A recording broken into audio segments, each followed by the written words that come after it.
Hi, welcome to my channel, Online Biology Tutorials.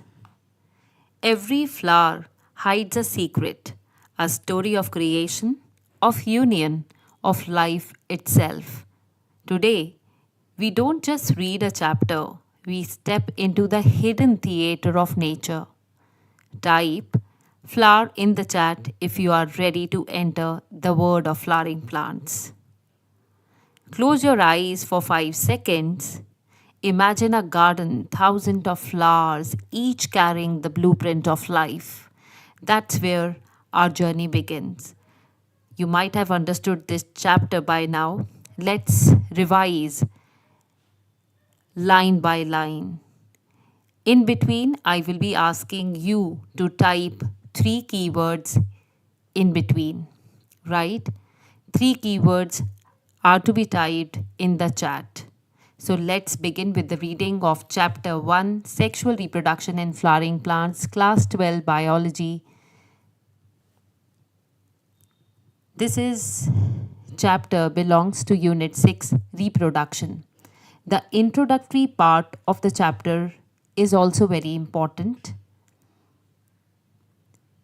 It gives you an idea about various scientists. This chapter specifically gives you an idea about Maheshwari Sir. He was a famous embryologist, and this theory is very much helpful for the need. I would be making a video on the introductory part of all the chapters. So let's begin. Sexual reproduction in flowering plants. Are we not lucky that plants reproduce sexually? The myriads of flowers that we enjoy gazing at, the scents and the perfumes that we swoon over, the rich colors that attract us, are all there as an aid to sexual reproduction. Flowers do not exist only for us to be used for our own selfishness.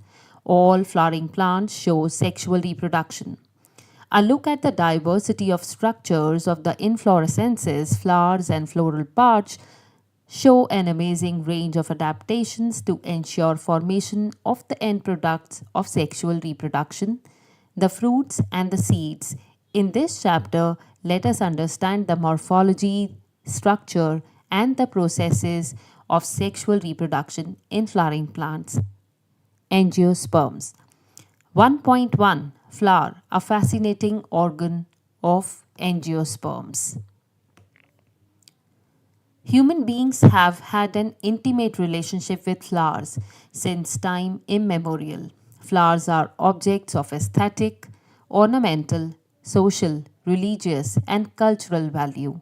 They have always been used as symbols for conveying important human feelings such as love, affection, happiness, grief, mourning, etc. List at least 5 flowers of ornamental value that are commonly cultivated at the homes and in the gardens.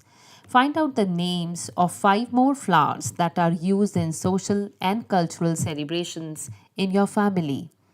Have you heard of floriculture? What does it refer to? To a biologist, flowers are morphological and embryological marvels and the sites of sexual reproduction. In earlier classes, you have read the various parts of flower. Figure 1.1 will help you recall the parts of a typical flower. Can you name the 2 parts of the flower in which the 2 most important units of sexual reproduction develop? 1.2 Pre-fertilization structures and events. Much before the actual flower is seen on a plant, the decision that the plant is going to flower has taken place. Several hormonal and structural changes are initiated, which lead to the differentiation and further development of the floral primordium. Inflorescences are formed which bear the floral buds and then the flowers. In the flower, the male and female reproductive structures, the androecium and the gynoecium, differentiate and develop. You would recollect that the androecium consists of a whorl of stamens representing the male reproductive organ, and the gynoecium represents the female reproductive organ. 1.2.1 Stamen, microsporangium and pollen grain. Figure 1.2a shows the two parts of a typical stamen, the long and slender stalk called the filament and the terminal, generally bilobed structure called the anther. The proximal end of the filament is attached to the thalamus or the petal of the flower. The number and the length of stamens are variable in flowers of different species. If you were to collect a stamen, each from 10 flowers, each from different species, and arrange them on a slide, you would be able to appreciate the large variation in size seen in nature. Careful observation of each stamen under a dissecting microscope and making neat diagrams would elucidate the range in shape and attachment of anthers in different flowers. A typical angiosperm anther is bilobed with each lobe having two theca. That is, they are dithecous. Often, a longitudinal groove runs lengthwise separating the theca. Let us understand the various types of tissues and their organization in the transverse section of an anther. The bilobe nature of an anther is very distinct in the transverse section of the anther. The bilobe nature of an anther is very distinct in the transverse section of the anther. The anther is four-sided, tetragonal structure consisting of four microsporangia located at the corners, two in each lobe. The microsporangia develop further and become pollen sacs. They extend longitudinally all through the length of an anther and are packed with pollen grains. Structure of microsporangium. In a transverse section, a typical microsporangium appears near circular in outline. It is generally surrounded by four wall layers: the epidermis, endothecium, middle layers, and the tapetum. The outer three wall layers perform the function of protection and help in dehiscence of anther to release the pollen. The innermost wall layer is the tapetum. It nourishes the developing pollen grains. Cells of the tapetum possess dense cytoplasm and generally have more than one nucleus. Can you think of how tapetal cells would become binucleate? When the anther is young, a group of compactly arranged homogeneous cells called the sporogenous tissue occupies the center of each microsporangium. Microsporogenesis. As the anther develops, the cells of the sporogenous tissue undergo meiotic divisions to form microspore tetrads. What would be the ploidy of the cells of the tetrad? So it's the time for you to write 3 key words that you have listened so far. Thank you for your responses. We move ahead. As each cell of the sporogenous tissue is capable of giving rise to a microspore tetrad, each one is a potential pollen or microspore mother cell. The process of formation of microspores from a pollen mother cell or PMC through meiosis is called microsporogenesis. The microspores, as they are formed, are arranged in a cluster of 4 cells, the microspore tetrad. As the anthers mature and dehydrate, the microspores dissociate from each other and develop into pollen grains.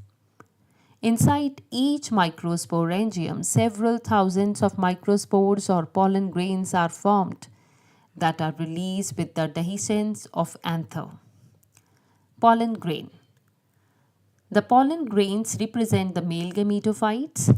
If you touch the open anthers of hibiscus or any other flower, you would find deposition of yellowish, powdery pollen grains on your fingers. Sprinkle these grains on a drop of water taken on a glass slide and observe under the microscope. You will really be amazed at the variety of architecture, sizes, shapes, colors, designs seen on the pollen grains from different species. Pollen grains are generally spherical, measuring about 25 to 50 micrometers in diameter. It has a prominent two-layered wall. The hard outer layer, called the exine, is made up of sporopollenin, which is one of the most resistant organic matter known. It can withstand high temperatures and strong acid and alkali. No enzyme that degrades sporopollenin is so far known. Pollen grain exine has prominent apertures called germ pores where sporopollenin is absent. Pollen grains are well preserved as fossils because of the presence of sporopollenin. The exine exhibits a fascinating array of patterns and designs. Why do you think the exine should be hard? What is the function of germ pore? The inner wall of the pollen grain is called the intine. It is the thin and continuous layer made up of cellulose and pectin. The cytoplasm of pollen grain is surrounded by a plasma membrane. When the pollen grain is mature, it contains two cells, the vegetative cell and generative cell. The vegetative cell is bigger, has abundant of food reserve and large irregularly shaped nucleus. The generative cell is small and floats in the cytoplasm of a vegetative cell. It is spindle shaped with dense cytoplasm and a nucleus. In over 60% of angiosperms, pollen grains are shed at this two cell stage. In the remaining species, the generative cell divides mitotically to give rise to the two male gametes before pollen grains are shed. Three-cell stage. Pollen grains of many species cause severe allergies and bronchial afflictions in some people, often leading to chronic respiratory disorders, asthma, bronchitis, etc. It may be mentioned that Parthenium or carrot grass that came into India as a contaminant with imported wheat has become ubiquitous in occurrence and causes pollen allergy.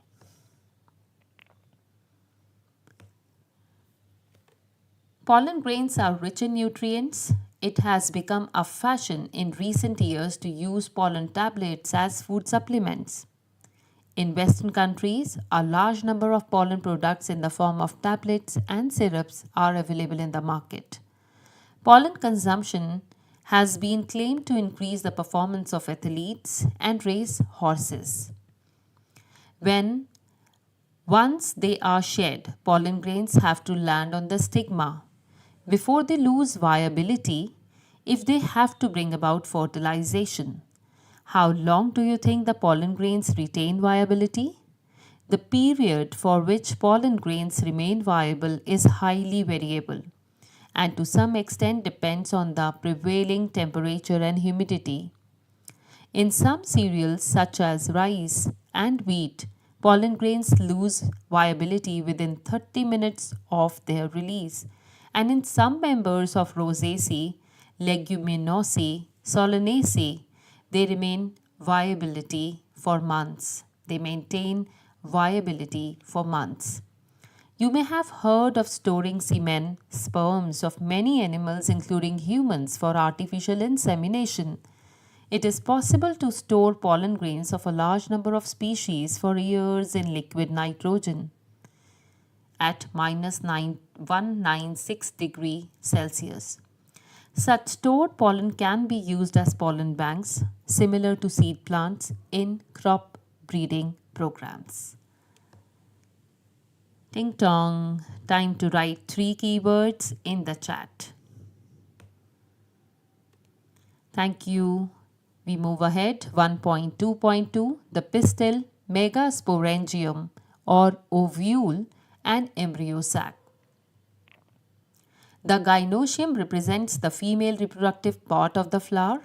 The gynoecium may consist of a single pistil, monocarpellary, or may have more than one pistil multicarpellary. When they are more than one, the pistils may be fused together, syncarpous, or may be free, apocarpous. Each pistil has three parts: the stigma, the style, and the ovary. The stigma serves as a landing platform for pollen grains. The style is the elongated, slender part beneath the stigma. The basal bulge part of the pistil is the ovary. Inside the ovary is the ovarian cavity or the locule. The placenta is located inside the ovarian cavity. Recall the definition and the types of placentation that you have studied in class 11th. Arising from the placenta are the megasporangia, commonly called ovules. The number of ovules in an ovary may be one, as in wheat, paddy, mango, to many, as seen in papaya, watermelon, and orchids.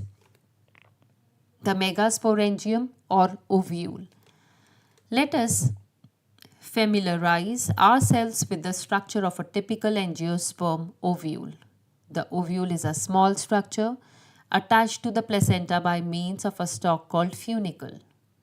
The body of the ovule fuses with funicle in the region called hilum. Thus, hilum represents the junction between ovule and the funicle. Each ovule has one or two protective envelopes called integuments.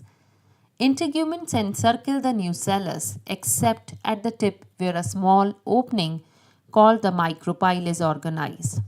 Opposite the micropylar end is the chaliza representing the basal part of the ovule. Enclosed within the integuments is a mass of cells called the nucellus. Cells of the nucellus have abundant reserve food materials. Located in the nucellus is the embryo sac or female gametophyte. An ovule generally has a single embryo sac formed from the megaspore. Megasporogenesis. The process of formation of megaspores from the megaspore mother cell is called megasporogenesis. Ovules generally differentiate a single megaspore mother cell or MMC in the micropylar region of the nucellus. It is a large cell containing dense cytoplasm and a prominent nucleus. The MMC undergoes meiotic division. What is the importance of the MMC undergoing meiosis? Meiosis results in the formation of 4 megaspores, female gametophyte. In a majority of flowering plants, one of the megaspores is functional, while the other 3 degenerate. Only the functional megaspore develops into the female gametophyte or embryo sac. This method of embryo sac formation from a single megaspore is termed monosporic development. What will be the ploidy of the cells of the nucellus, MMC, the functional megaspore, and the female gametophyte?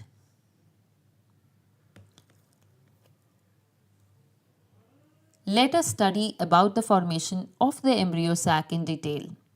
The nucleus of the functional megaspore divides mitotically to form 2 nuclei which move to the opposite poles, forming the 2 nucleate embryo sac. 2 more sequential mitotic nuclear divisions result in the formation of the 4 nucleate and later the 8 nucleate stages of the embryo sac. It is of interest to note that these mitotic divisions are strictly free nuclear, that is, nuclear divisions are not followed immediately by cell wall formation. After the 8 nucleate stage, cell walls are laid down, leading to the organization of the typical female gametophyte or embryo sac. Observe the distribution of cells inside the embryo sac. 6 of the 8 nuclei are surrounded by cell walls and organized into cells. The remaining 2 nuclei, called polar nuclei, are situated below the egg apparatus in the large central cell. There is a characteristic distribution of the cells within the embryo sac. 3 cells are grouped together at the micropylar end and constitute the egg apparatus. The egg apparatus, in turn, consists of 2 synergids and 1 egg cell.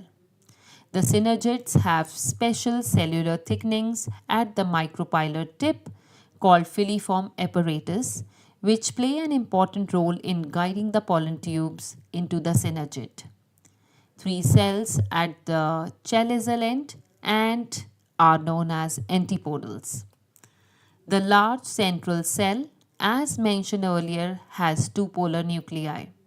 Thus, a typical angiosperm embryo sac at maturity, the 8 nucleate is 7-celled. Time to write 3 keywords in the chat. Please go ahead.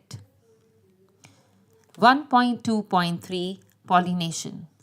In the preceding sections, you have learned that the male and female gametes in flowering plants are produced in the pollen grain and embryo sac respectively. As both types of gametes are non-motile, they have to be brought together for fertilization to occur. How is this achieved?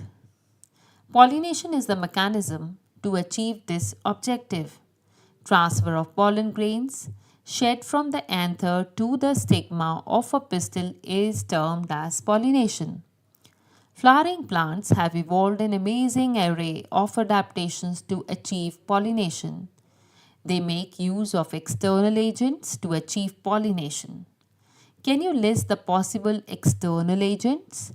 Kinds of pollination. Depending on the source of pollen, pollination can be divided into 3 types. Autogamy. In this type, pollination is achieved within the same flower. Transfer of pollen grains from the anther to the stigma of the same flower. In a normal flower, which opens and exposes the anthers and the stigma, complete autogamy is rather rare. Autogamy in such flowers requires synchrony in pollen release and stigma receptivity, and also the anthers and the stigma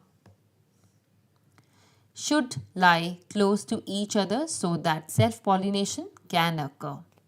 Some plants such as viola, common pansy, oxalis, commelina produce 2 types of flowers. Chesmogamous flowers, which are similar to flowers of other species with exposed anthers and stigma. And cleistogamous flowers, which do not open at all. In such flowers, the anther and stigma lie close to each other. When the flowers containing the anthers dehisce or break down in the flower buds, pollen grains come in contact with the stigma to effect pollination. Thus, cleistogamous flowers are invariably autogamous as there is no chance of cross-pollen landing on the stigma.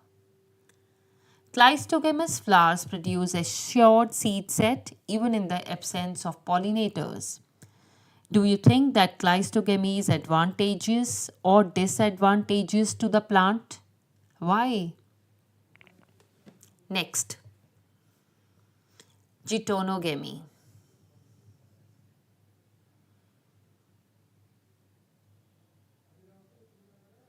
Transfer of pollen grains from the anther to the stigma of another flower of the same plant. Although geitonogamy is functionally cross-pollination involving a pollinating agent. Genetically, it is similar to autogamy since the pollen grains come from the same plant. Next, xenogamy. Transfer of pollen grains from anther to the stigma of a different plant. This is another type of pollination which during pollination brings genetically different types of pollen grains to the stigma. Next, agents of pollination. Plants use 2 abiotic wind and water, and one biotic animal agents to achieve pollination.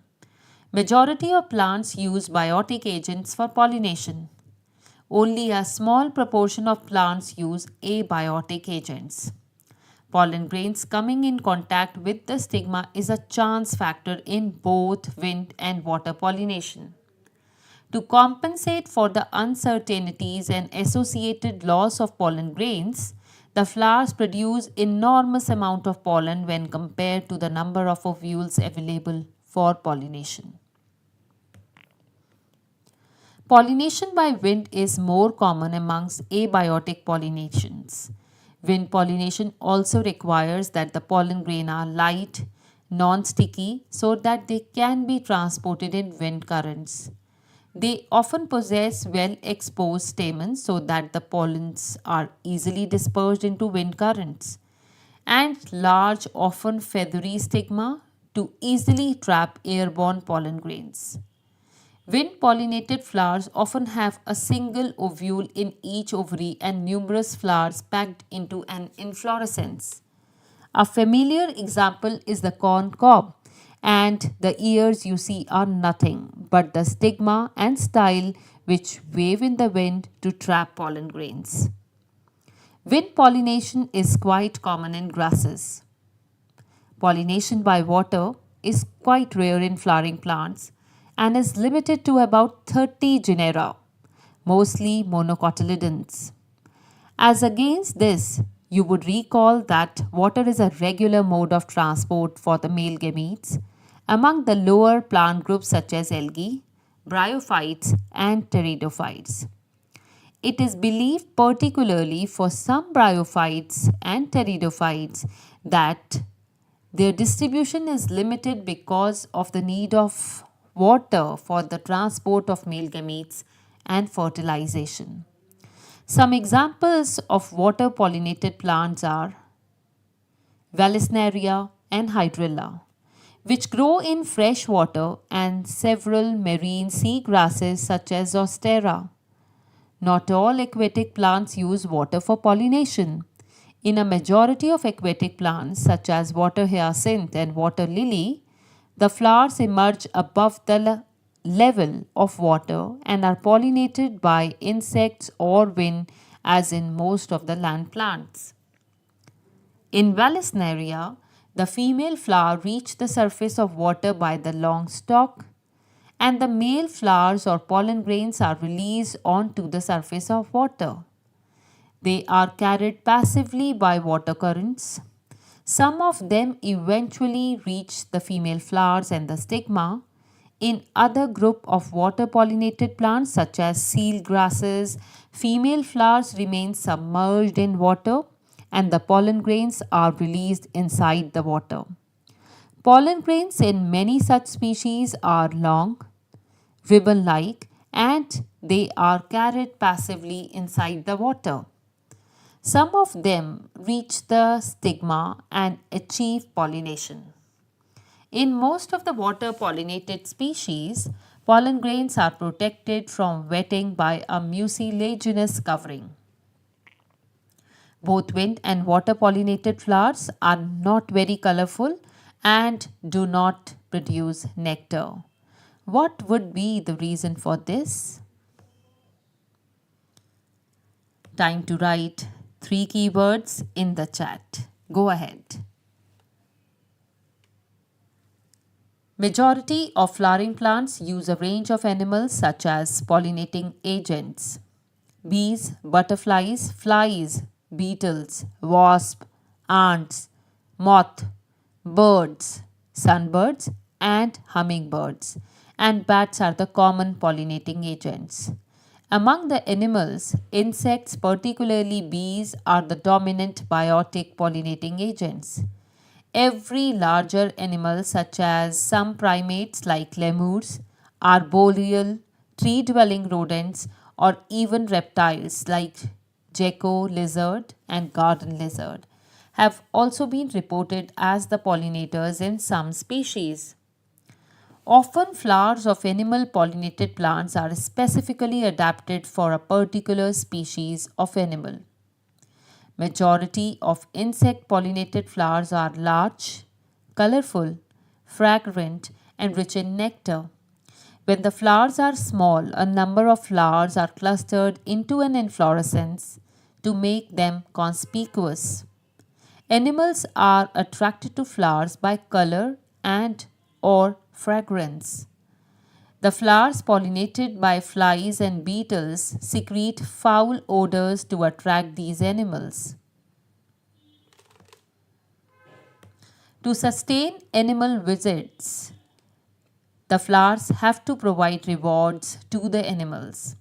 Nectar and pollen grains are the usual floral rewards. For harvesting the rewards from the flower, the animal visitor comes in contact with the anthers and the stigma. The body of the animal gets a coating of pollen grains, which are generally sticky in animal pollinated flowers. When the animal carrying pollen on its body comes in contact with the stigma, it brings about pollination. In some species, floral rewards are in providing safe places to lay eggs. An example is that of the tallest flower, Amorphophallus. The flower itself is about 6 feet in height. A similar relationship exists between a species of moth and the plant yucca, where both species, moth and the plant, cannot complete their life cycles without each other. The moth deposits its eggs in the locule of the ovary and the flower. In turn, gets pollinated by the moth. The larva of the moth comes out of the eggs as the seeds start developing. Why don't you observe some flowers of the following plants or any others available to you? Cucumber, mango, peepal, coriander, papaya, onion, lobia, cotton, tobacco, rose, lemon, eucalyptus, banana. Try to find out which animals visit them and whether they could be pollinators. You will have to patiently observe the flowers over a few days and at different times of the day. You should also try to see whether there is any correlation in the characteristics of a flower to the animal that visits it. Carefully observe if any of the visitors come in contact with the anthers and the seeds, as only such visitors can bring about pollination. Many insects may consume pollen or the nectar without bringing about pollination. Such floral visitors are referred to as pollen nectar robbers. You may or may not be able to identify the pollinators, but you will surely enjoy your efforts. Next, outbreeding devices. Majority of flowering plants produce hermaphrodite flowers, and pollen grains are likely to come in contact with the stigma of the same flower. Continued self-pollination results in inbreeding depression. Flowering plants have developed many devices to discourage self-pollination and to encourage cross-pollination. In some species, pollen release and stigma receptivity are not synchronized. Either the pollen is released before the stigma becomes receptive, or stigma becomes receptive much before the release of pollen. In some other species, the anther and stigma are placed at different positions so that the pollen cannot come in contact with the stigma of the same flower. Both these devices prevent autogamy. The third device to prevent inbreeding is self-incompatibility. This is a genetic mechanism and prevents self-pollen from the same flower or other flowers of the same plant from fertilizing the ovules by inhibiting pollen germination or pollen tube growth in the pistil. Another device to prevent self-pollination is the production of unisexual flowers. If both male and female flowers are present on the same plant, such as castor and maize, monoecious, it prevents autogamy but not geitonogamy. In several species such as papaya, male and female flowers are present on different plants. That is, each plant is either male or female, dioicy. This condition prevents both autogamy and geitonogamy. Pollen pistil interaction.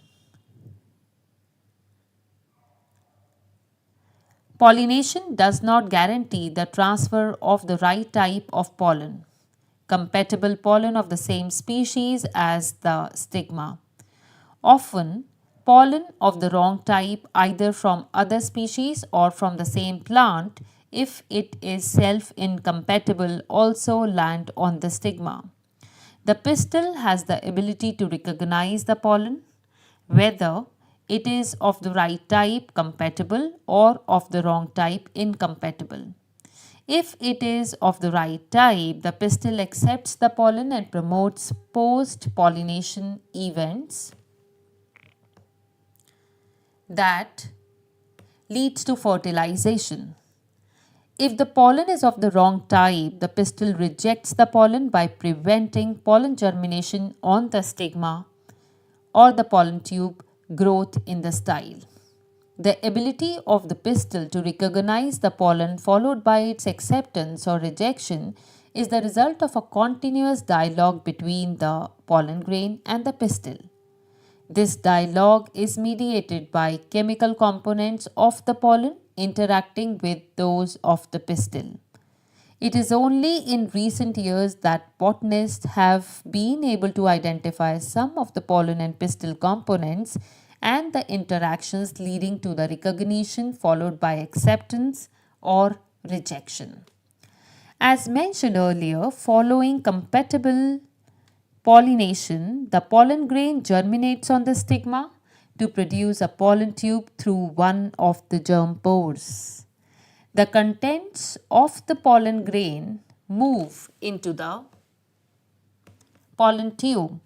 Pollen tube grows through the tissues of the stigma and the style and reaches the ovary. You would recall that in some plants, pollen grains are shed at two-celled condition, where it possesses a vegetative and a generative cell. In such plants, the generative cell divides and forms the two male gametes during the growth of the pollen tube in the stigma. In plants which shed pollen in the three-celled condition, pollen tubes carry the two male gametes from the beginning. Pollen tube, after reaching the ovary, enters the ovule through the micropyle and then enters one of the synergids through the filiform apparatus. Many recent studies have shown that filiform apparatus present at the micropylar part of the synergids guide the entry of a pollen tube. All these events from pollen deposition on the stigma until pollen tubes enters the ovule are together referred to as pollen-pistil interaction. As pointed out earlier, pollen-pistil interaction is a dynamic process involving pollen recognition followed by promotion or inhibition of the pollen. The knowledge gained in this area would help the plant breeder in manipulating pollen-pistil interaction, even in incompatible pollinations, to get desired hybrids. You can easily study pollen germination by dusting some pollen from flowers such as pea, chickpea, crotalaria, balsam and vinca on a glass slide containing a drop of sugar solution about 10%. After about 15 to 30 minutes, observe the slide under the low power lens of the microscope. You are likely to see pollen tubes coming out of the pollen grains. A breeder is interested in crossing different species and often genera to combine desirable characters to produce commercially superior varieties. Artificial hybridization is one of the major approaches of crop improvement program. In such crossing experiments, it is important to make sure that only the desired pollen grains are used by pollination and the stigma is protected from contamination from unwanted pollen that is achieved by emasculation and bagging techniques. If the female parent bears bisexual flowers, removal of anthers from the flower bud before the anther dehisce using a pair of forceps is necessary. This step is referred to as emasculation. Emasculated flowers have to be covered with a bag of suitable size, generally made up of butter paper, to prevent contamination of its stigma with unwanted pollen. This process is called bagging. When the stigma of bagged flower attains receptivity, mature pollen grains collected from anthers of the male parent are dusted on the stigma, and the flowers are rebagged and the fruits allowed to develop. If the female parent produces unisexual flowers, there is no need of emasculation. The female flower buds are bagged before the flowers open. When the stigma becomes receptive, pollination is carried out using the desired pollen and the flower rebagged. Time to write 3 keywords in the chat. Please go ahead. 1.3 Double fertilization. After entering one of the synergids, the pollen tube releases the 2 male gametes into the cytoplasm of the synergid.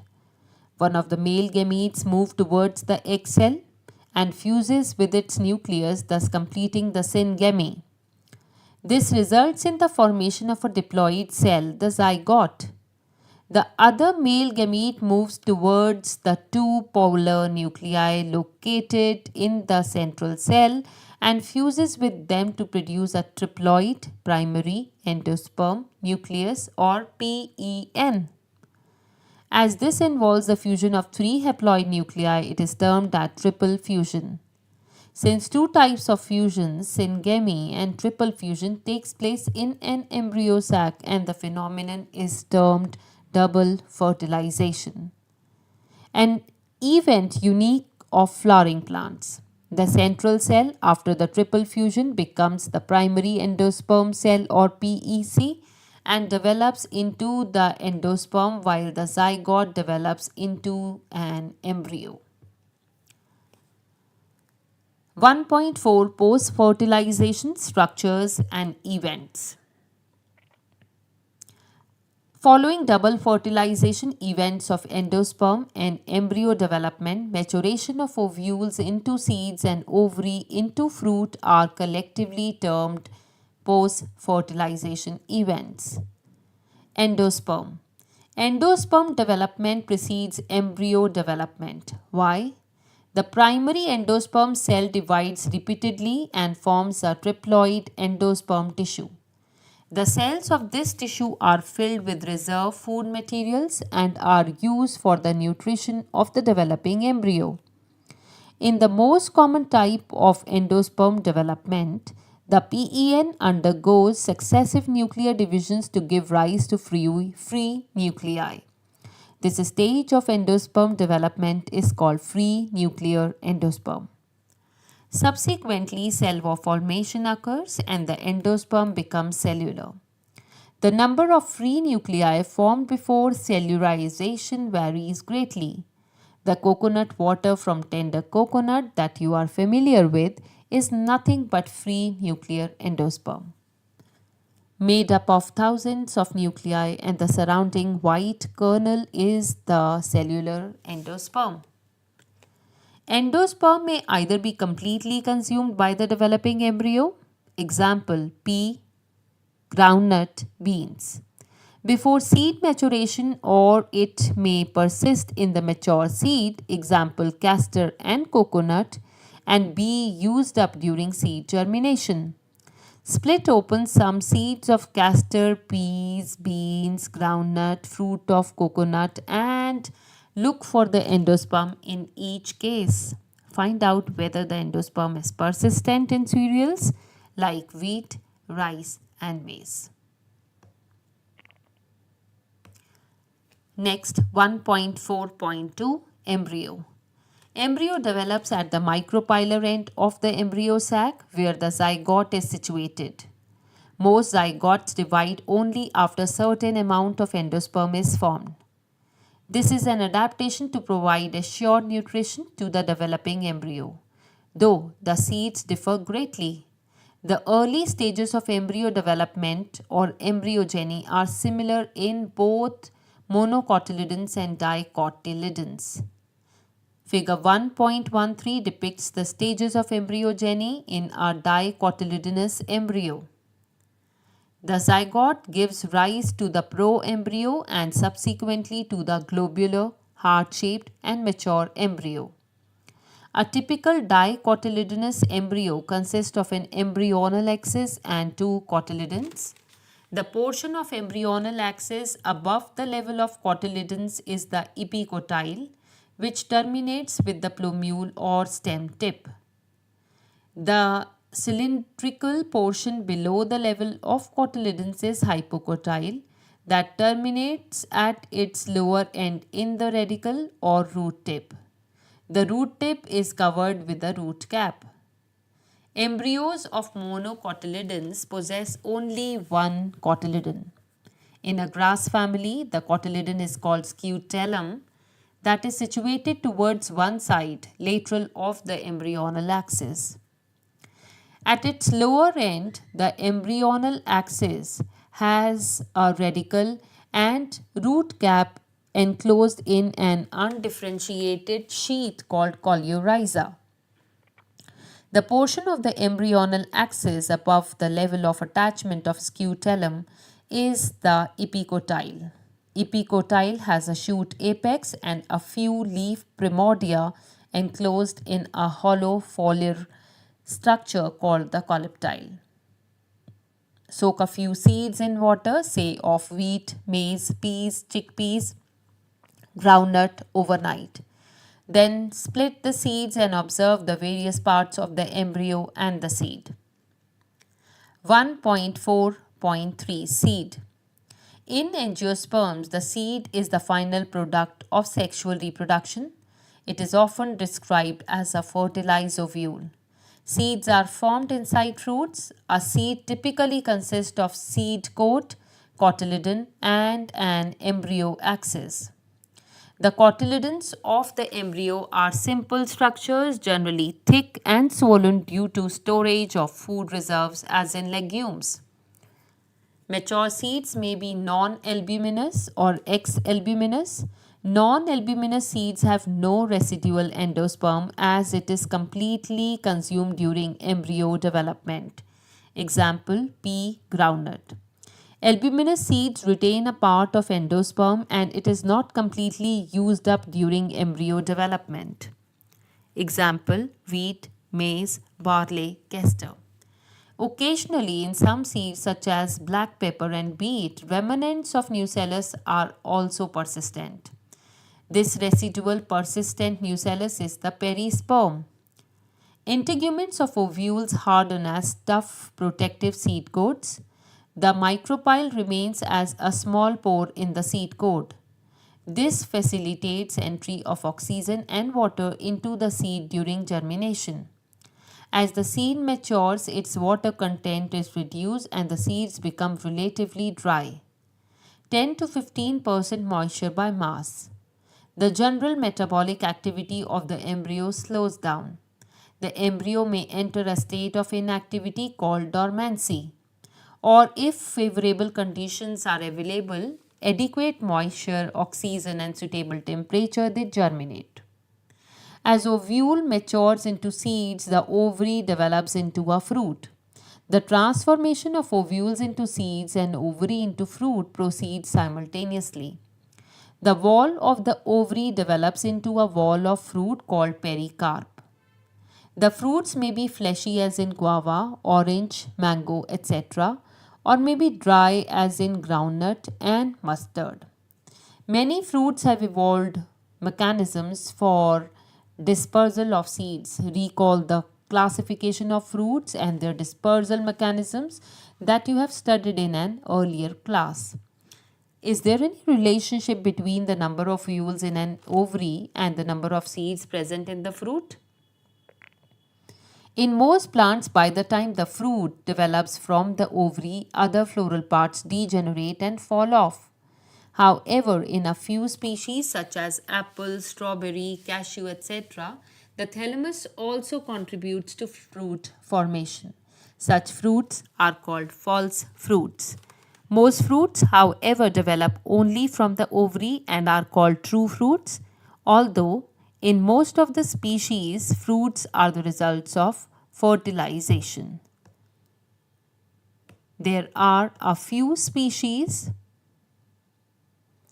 in which fruits develop without fertilization.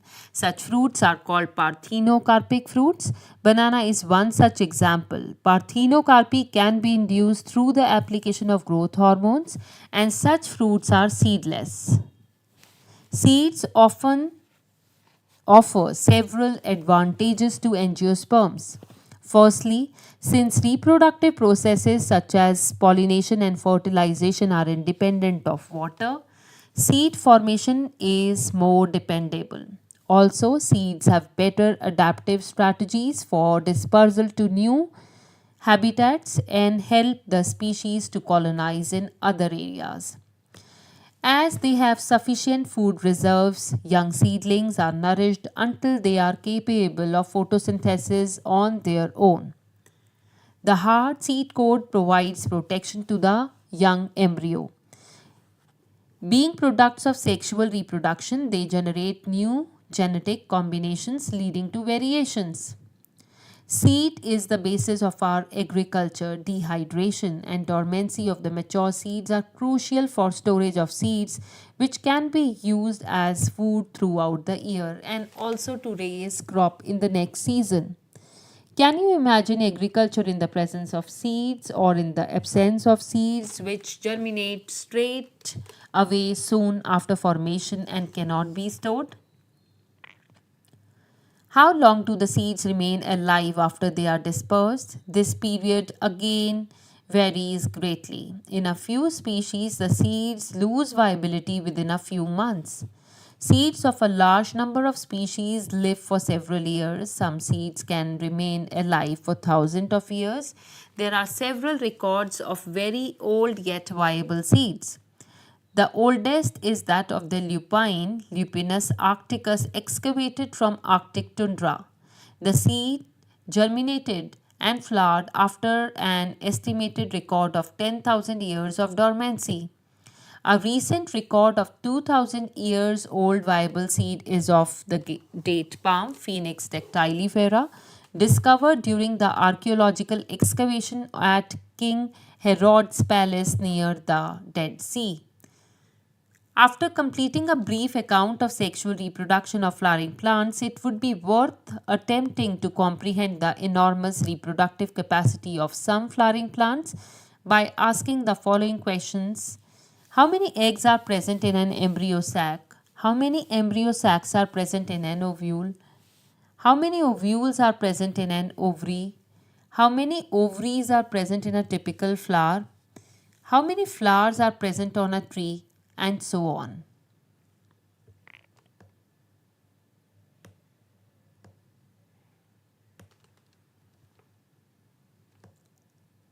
Can you think of some plants in which fruits contain very large number of seeds? Orchid fruits are one such category, and each fruit contains thousands of tiny seeds. Similar in the case in fruits of some parasitic species such as orobranchi and striga. Have you seen a tiny seed of ficus? How large is the tree of ficus developed from that tiny seed? How many billions of seeds does each ficus tree produce? Can you imagine any other example in which such a tiny structure can produce such a large biomass over the years? Apomixis and polyembryony. Although seeds in general are the products of fertilization, A few flowering plants, such as some species of Asteraceae and grasses, have evolved a special mechanism to produce seeds without fertilization called apomixis. What is fruit production without fertilization called? Thus, apomixis is a form of asexual reproduction that mimics sexual reproduction. There are several ways of development of apomictic seeds. In some species, the diploid egg cell is formed without reduction division and develops into the embryo without fertilization. More often, as in many citrus and mango varieties, some of the nucellar cells surrounding the embryo sac start dividing, protrude into an embryo sac, and develop into the embryos. In such species, each ovule contains many embryos. Occurrence of more than one embryo in a seed is referred to as polyembryony. Take out some seeds of orange and squeeze them. Observe the many embryos of different seeds of different sizes and shapes from each seeds. Count the number of embryos in each seed. What would be the genetic nature of apomictic embryos? Can they be called clones? Hybrid varieties of several of our food and vegetable crops are being extensively cultivated. Cultivation of hybrids has tremendously increased productivity. One of the problems of hybrids is that hybrid seeds have to be produced every year. If the seeds collected from hybrids are sown, the plants in the progeny will segregate and do not maintain hybrid characters. Production of hybrid seeds is costly, and hence the cost of hybrid seeds become too expensive for the farmers. If these hybrids are made into apomicts, there is no segregation of characters in the hybrid progeny. Then the farmers can keep on using the hybrid seeds to raise new crop year after year, and he does not have to buy hybrid seeds every year.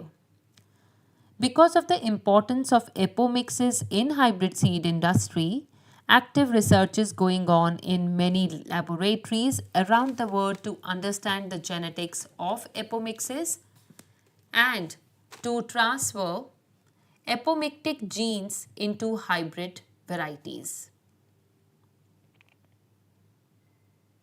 So that was chapter 1, sexual reproduction in flowering plants. You have already studied it, but today you have absorbed it in rhythm.